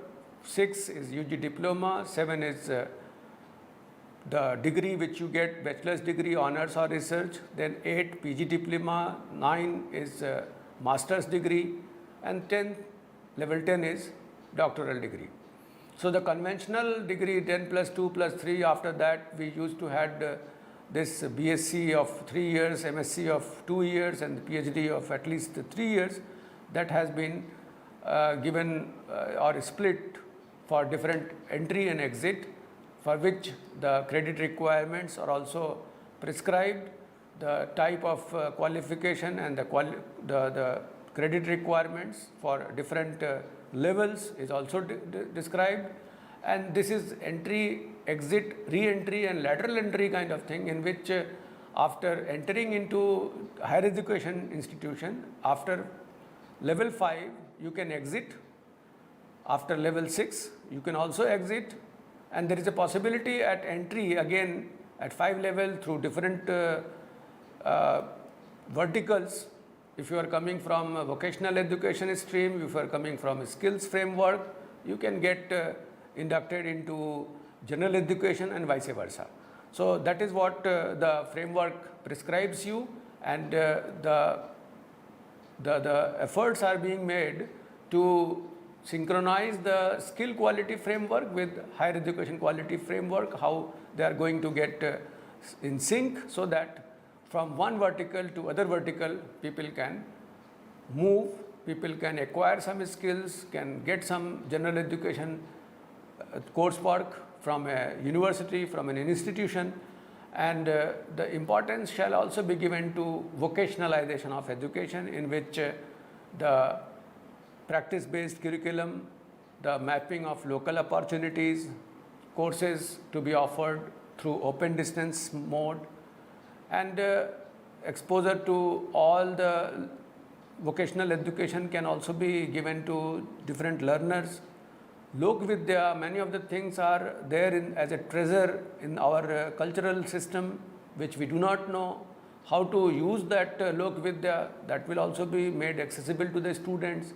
The skill framework, which I have just given a framework by which we can have a lateral induction from one set of education system, from a skill framework to vocational to general education, that is also a possibility. And vocational craft, that is internship opportunity for any student who is in grade 6 to 8. They can go for different kind of vocations, be it carpenter, gardener, potters, artists. The idea behind this kind of integration is that we take a degree. Suppose I have graduated in physics, but I do not know how to change the bulb, how to make simple corrections in our electrical circuitry. So that is sometimes ridiculous, and that part need to be addressed. If I have trained somebody, have given some degree, so that graduate should justify, should be capable of having all those skills which are needed to resolve a problem which are there beforehand. So this is a schematic in which you can see, which is in the form of regulation issued by UGC, and you can see the 3 verticals which are there: the skills, vocational and general education. So we have given importance to prior knowledge. So recognition of prior knowledge is there. Some quality packs are being developed, so that if you have acquired some vocational skill, vocational education from somewhere, or you have a skill education, you have got something, or you are knowing something from your past experience, that can be counted and you can laterally get inducted into the general education system. I have given the credit details and also the hours which are required, years which are required for getting those credits, so that you can get at least something in your hand after completing 1 year, 2 year, 3 year, 4 year, which are in terms of level 5, 6, 7, 8, 9, 10. Way outcome based accreditation is why it is required, because we have to have our employable people, employable student from the perspective of global citizen. So the globalization has brought in a clear shift from education as transmission of expert knowledge to education as building learner competencies, for which learning to learn and keep learning across your entire life. So again I will repeat that learning, relearning, sometimes unlearning, and that is possible if you can skill yourself, you can upskill yourself, you can reskill yourself. So these are some of the things which need to be put in place in such a manner that entire of your lifelong learning activity, you can enjoy the learning things and also contributing to economic value in a meaningful way. To conclude, I will cite one such quote from Honorable APJ Abdul Kalam, the President of India. He wrote in his Vision to Mission in 2003 that I am not interested in listening to 100 ways by which it cannot be done. Can you tell me one way in which it can be done? If I am authorized, I will remove the word impossible. So a student after graduating, what he should learn, that he should remove the word impossible from his dictionary, and that is only possible if he has trained his mind in such a manner that he is looking for a solution, not for an excuse that I cannot solve this problem because I was not taught in my class or it was not in my curriculum.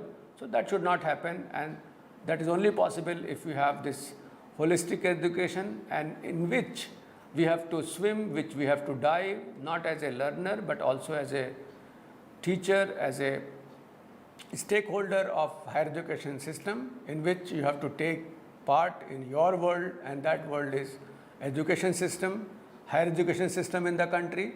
We have to regain the past glories which we had in form of our seats of learning, be it Takshila, be it Nalanda. So governing our mind and feeling the power of the world of the senses, struggling to regain your self-control, we need to know what is going to be a fulfilling activity for the world. So we have to work through devotion, and which pays off more greatly than work through ambition. So there is a difference.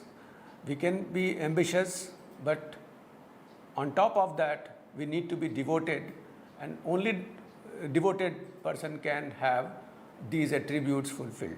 So these are some of the things which need to be put in place. Thank you very much for patient listening. Thank you.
I'm Sudeep Jha.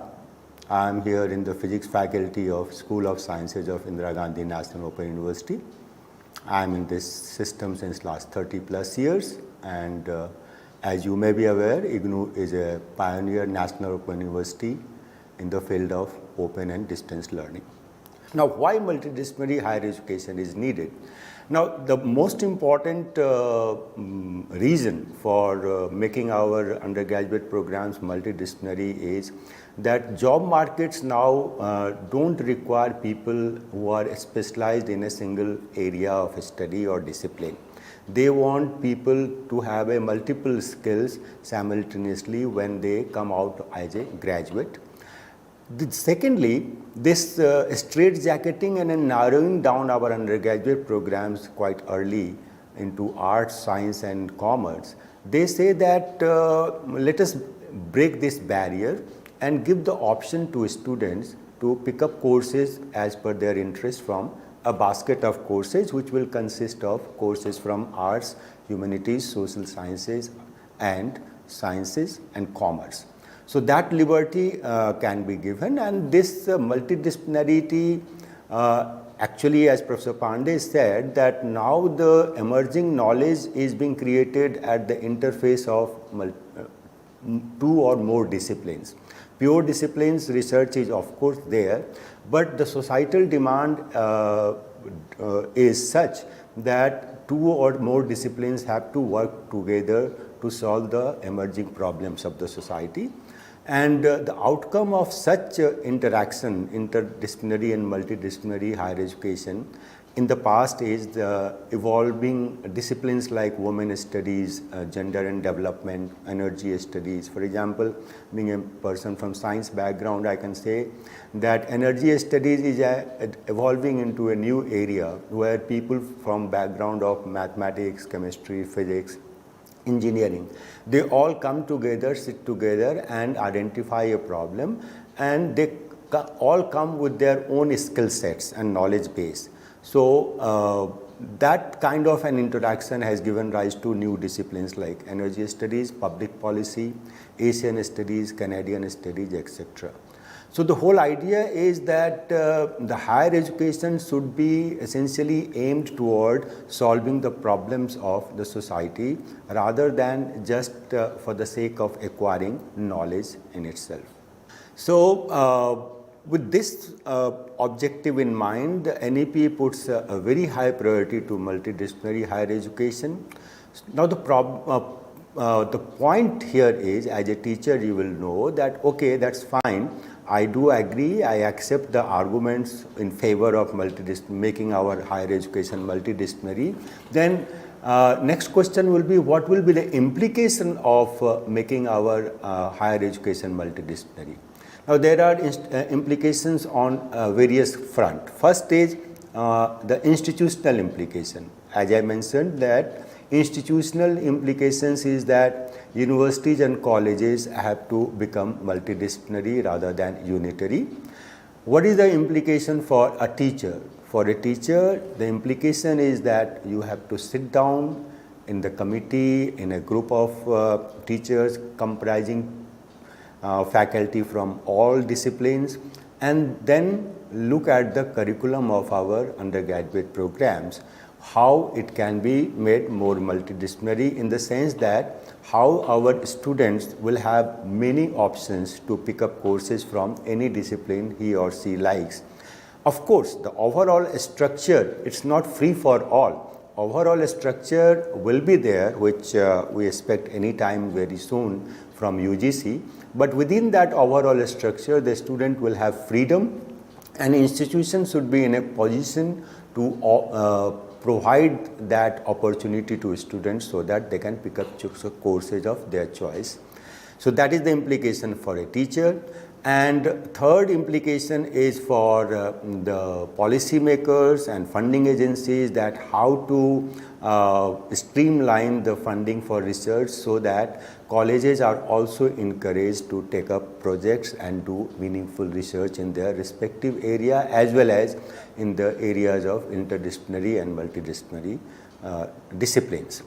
And another important aspect of NEP 2020 is that they are saying that if someone is getting into undergraduate program for 4 years, then and for some reason, or good or bad, for some reason he or she wants to quit after completing, let's say, 1 year or 2 years. So will it not be prudent to give them certification for the effort they have made during those 1 year, that is 2 semesters or 2 years? So that basic genesis has given rise to the idea of multiple entry and multiple exit in the new 4-year undergraduate program proposed in the NEP. So at the end of the lecture, I will touch upon this aspect also, what are its implications for a teacher, for institution and for students.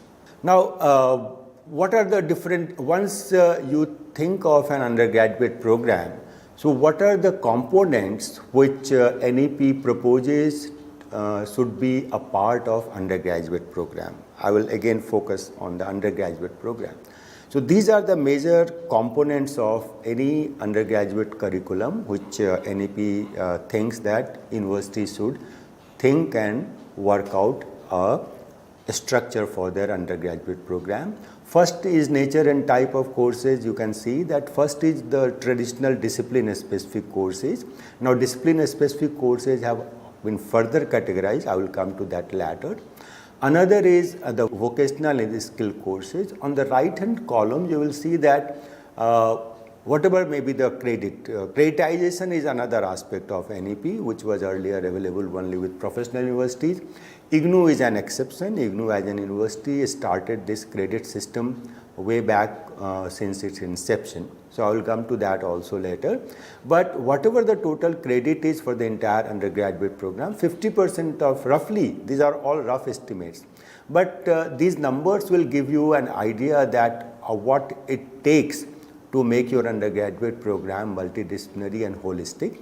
50% weightage goes to our traditional discipline-specific courses. 16 credit worth of vocational and skill courses is a compulsory requirement for any undergraduate program. Third category and component of this new multidisciplinary holistic undergraduate program is life skill courses, environmental studies, value-based courses and global citizenship education. So this is a new component which was earlier missing from the structure of most of the undergraduate programs in our country across the universities. Fourth component is field projects, internship and apprenticeship that is aimed towards two objectives. One is that they want that undergraduates should get an experience and live in feel of the workplace that will come through internship and apprenticeship as well as with the society. As on date, by structure, no undergraduate program envisages, except for say bachelors in social work, where they have this component as a compulsory component for students to visit the sites and society. But now the NEP requests the higher education institution to make it a compulsory component so that our undergraduates are exposed to the field of work where they will enter in the future, as well as they have some feel for the society, particularly with massive urbanization across the country. Our large segment of student population at undergraduate level have no exposure to the actual hinterland of our country. So that can be incorporated, that must be incorporated by way of field project, irrespective of the fact that the student is pursuing science, arts or commerce or social work. It's not necessary that field work for a science student has to be related to that. That leeway will be given. The intent of this component I have explained just now. And fourth is, of course, if you are planning to have a 4-year undergraduate program, this 4-year undergraduate program incidentally has an exit after 3 years. That I will discuss at the level when I discuss multiple entry and exit. So in the nutshell, these are the 5 major components of holistic and multidisciplinary interdisciplinary undergraduate program as it has been envisaged in the NEP 2020. As a follow-up to NEP 2020 policy document, there had been certain draft documents from UGC. So this listing I have culled out from those draft documents. The final document is still awaited. I hope it should come very soon. But these major components are the NEP vision, which has been translated into a kind of a document for discussion among teachers and higher education policy makers. So the next is what is the typical structure? And now this slide is important because what they say that don't ask students to decide on what disciplines they want to study on the very first day of their admission, right? What they say that let first 3 semesters be an open house kind of a thing. Let students study courses from different disciplines and different areas, and let them have exposure to certain compulsory courses in humanities and social sciences and sciences, some basic courses on mathematical and computational thinking analysis, creative expressions, vocational education. Now once they are done with this, and at the end of 3 semesters, that is 1.5 years, then ask them that what are the disciplines you liked, you feel more comfortable about, and you would like to major in a discipline. So see, here the flexibility and the choice to the student is huge. Once he or she has spent 3 years, 1.5 years, sorry, with the institution, then only he or she has to make up his or her mind that what disciplines now they will like to study in detail, meaning thereby they will like to have more credits in that discipline. And that comes at the stage of 4th, 5th and 6th semester.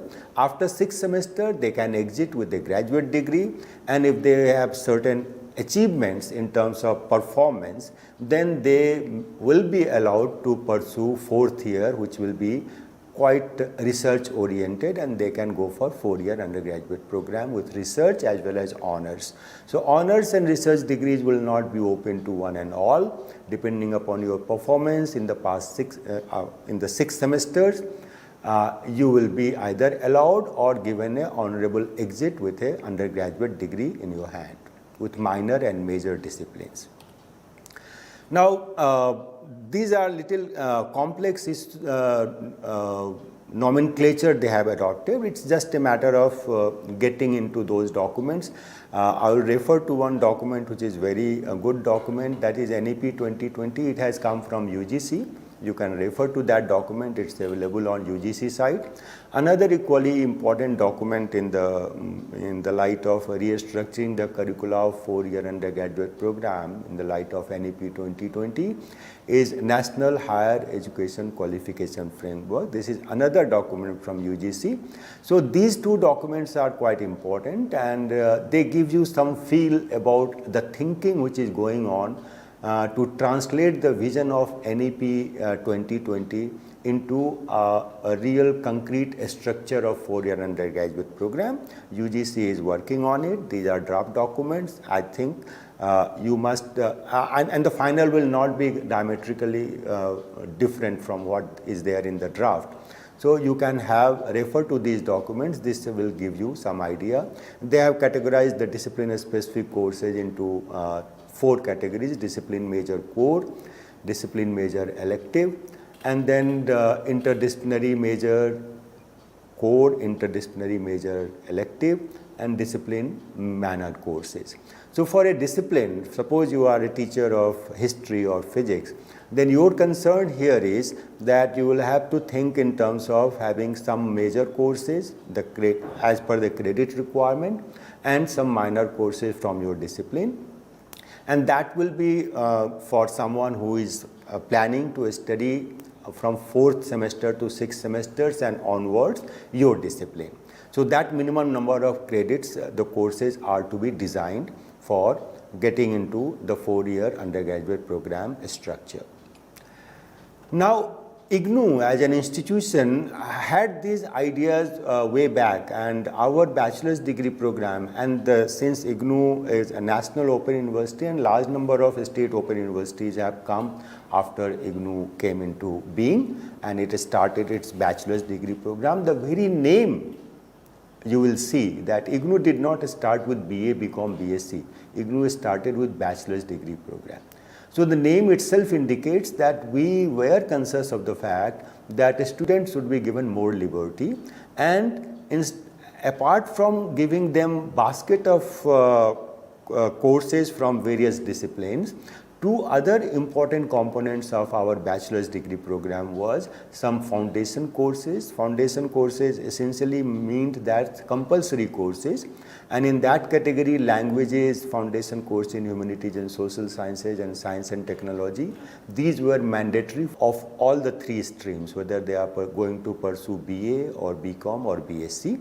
So that notion of having some, as it is envisaged in first 3 semesters in the previous slide I was discussing, IGNOU had this in the form of foundation courses.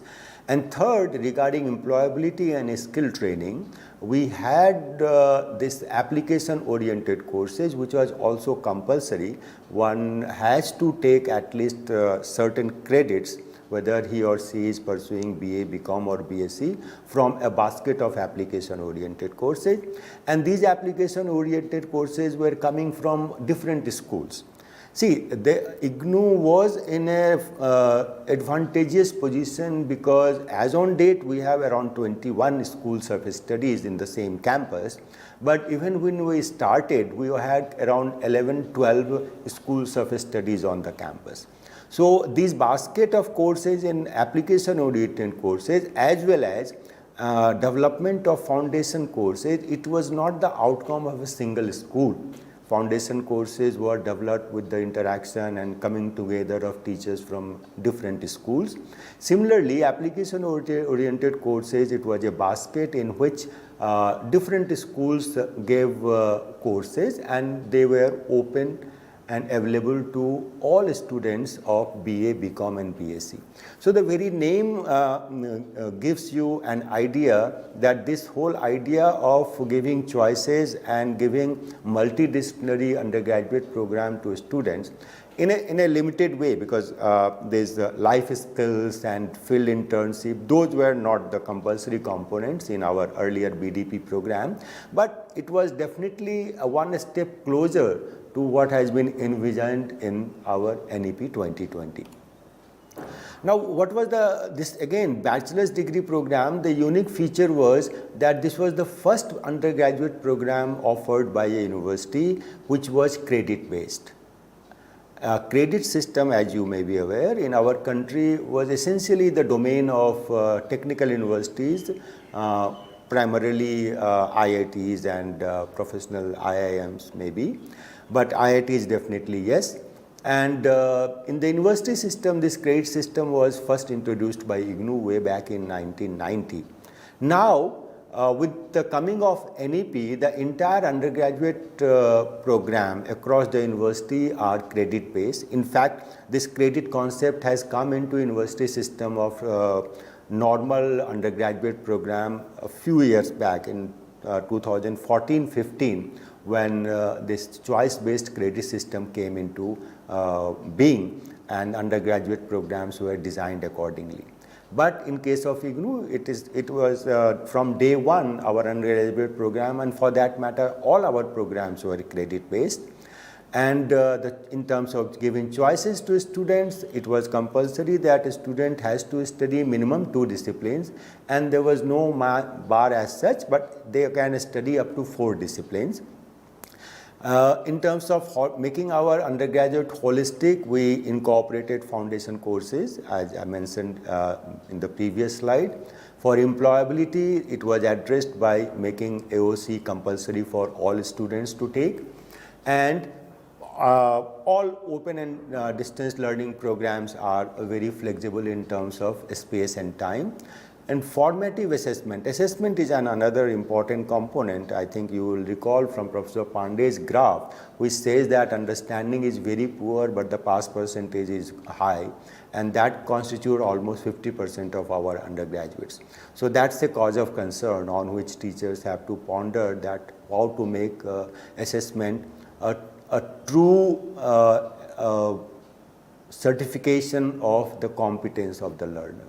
So in that regard, making formative assessment an integral component of assessment was also initiated by IGNOU from its inception in undergraduate and all other programs offered by the university. Now CBCS, it came in 2014. That was another major restructuring of undergraduate program. But it is just a comparative thing. Now that NEP is going to give us a new curricular structure for undergraduate program, there is no need of going into the details. CBCS is not going to last for very long unless we have, by the time this 4-year undergraduate program is in place.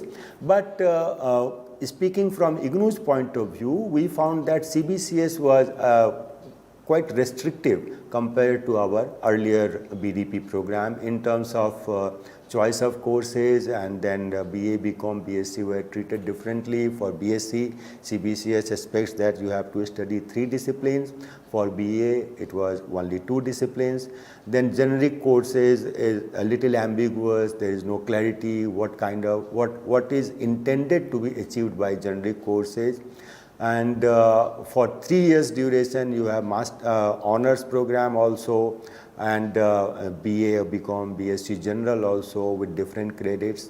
And skill courses have been there, but there is no clarity that what is the intent and how one should develop skill courses, what learning outcomes are expected of the skill courses. But that's besides the point, because CBCS is going to go very soon.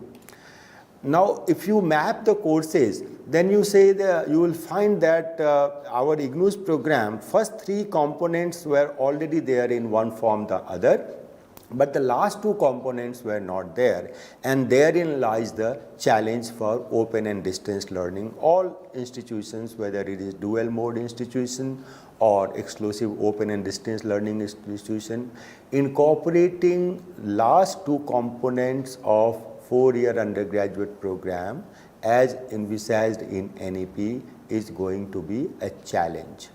Why? Because ODL, by its very structure and nature, handles large numbers. And unlike conventional face-to-face teaching institution where there is a definition of teacher-student ratio, in ODL system, unfortunately, that definition is yet to come, because the core faculty is normally quite low, and we teach with the help of large group of teachers across the country in higher education system who work on our behalf as academic counselors. So the challenge is to incorporate these 2 4th and 5th component in the undergraduate program through ODL as per the NEP 2020. So these are the issues I will highlight for ODL institutions when they look for implementing the vision of NEP 2020 to make their programs multidisciplinary and interdisciplinary. First is, of course, is a matter of details that can be handled. That's not a problem. The problem will be, for example, the enrollment in IGNOU undergraduate program, annual enrollment in IGNOU is roughly 12 lakhs. So out of those 12 lakhs, roughly 60 to 70% students are enrolled in our undergraduate programs. So for such a large number, how to organize field projects, internship and apprenticeship is going to be a challenge. ODL institution teachers have to ponder on this fact. And then next challenging thing is that with such a small core faculty, how are you going to go for a 4th year in bachelor's degree where you need to have a substantial component of research, which needs very close interaction between a student and a teacher to make it a meaningful research project or research training. Next challenge for ODL institutions is that what kind of collaboration they have to strike with different skill and vocational centers, because their students are quite widespread and the students are not coming to the campus where you can have vocational and skill training centers. So you have to work out some kind of a collaborative arrangement with industry and other agencies which are expert in giving skill and vocational training to give that component of undergraduate program to your students. Now, these are maybe this may become restrictive issues when you go to your main mandate of reaching the unreached, because if you are catering to people in the remote areas, then all these facilities of internship, apprenticeship and research and vocational and skill training, so it will be restrictive for people who live in remote areas. So that will be a slight deviation from the basic objective of ODL institution, where they intend to reach the unreached. And of course, last but not the least is that when you are handling such large numbers, large quantities, then what methodologies you will adopt as an institution to maintain the quality, particularly when it comes to incorporating these new components of undergraduate programs. So these are the issues I think which ODL institutions and policymakers in ODL institutions have to think of seriously, so that their undergraduate program is no way inferior and it is at par with the best of the higher education institution in conventional face-to-face mode. So now coming to the next issue, which is multiple entry and exit. In that context, I will again refer to a document from UGC. It's available on UGC website. You can refer to it. It is called National Higher Education Qualification Framework. Of late, there had been a concern at the policy level that we have to benchmark our different higher education programs, whether it is in the area of vocational training or in the area of skill training. And the culmination of all this has come into the form of a document, which is, of course, in UGC website you will find that it is a draft document, but it's a good document and the final document would not be very much different. So you can refer to this. Now NEP says, I mentioned in passing, that the time a student puts in with you as undergraduate, whether it is 1 year, which is 2 semesters, or 2 years, which is 4 semesters. So should not, and for one reason or the other he or she wants to discontinue and leave, then it is necessary that it is desirable that we give them some certification. So this is about exiting system. The NEP has says that after 1 year of study in chosen discipline, you give the person a certificate, and the courses he or she has completed in the first 2 semesters, that is 1 year, has to be at the level of 5 in this NHEQF document. They have labeled different courses, and every level, if a course is to be pitched at, let's say, level 5, then they have listed in very great detail that what should be the learning outcome for this course, what should be the assessment methodology and things like that. So after 1 year, that level 5 courses, if they have completed, including certain component of vocational and professional areas, then only you can give them a certificate after 1 year. And this certificate will enable the learner for 2 things. One is that he or she can come back to you after a lapse of, let's say, 1 or 2 years, then he or she will straightway join second year. And second is that he or she can go to any other university also and tell them that I have done this certificate, so give me admission to the second year of your undergraduate program. So that will be the freedom to students with this scheme when it is implemented in our higher education system. Same holds true for after completion of 2 years, he or she will be given diploma, and the courses have to be in tune with what is expected in this document at level 6 courses. And after completion of 3 years, the student will get a bachelor's degree, and the levels have to be commensurate with the level 7 courses of this document, National Higher Education Qualification Framework. And 4 years bachelors will have 2 streams, and they both are to have level 8 courses. One can go towards course based honors degree, and another can go towards research based 4-year degree. So all these both the streams in the 4th year, one will lead to honors degree, another will lead to a bachelor's degree with research. And all the courses in the fourth year has to be at the level 8 of this document I am referring to. So now this multiple entry exit essentially recognizes the fact that effort a student has made must be awarded, that is one. Second is that if he or she comes back to the higher education institution, then his or her prior learning and certification is given due recognition, so that he or she can complete his undergraduate program in the least possible time. So that is another aspect, and for this to happen, we need to have a some kind of a framework for a structure of 4-year undergraduate program, which is adopted by all higher education institutions, universities and colleges. Then only this mobility will work. So in that context, it is necessary, and I am very sure that the regulator must be thinking on those lines. They are working on it. Some kind of a broad framework for a 4-year undergraduate program is likely to come very soon, and accordingly that will give a lot of freedom within, and accordingly universities can design their 4-year undergraduate program. So I think with that I have given you some idea that how this holistic and multidisciplinary and interdisciplinary undergraduate program can be implemented, executed by thinking on these issues which I have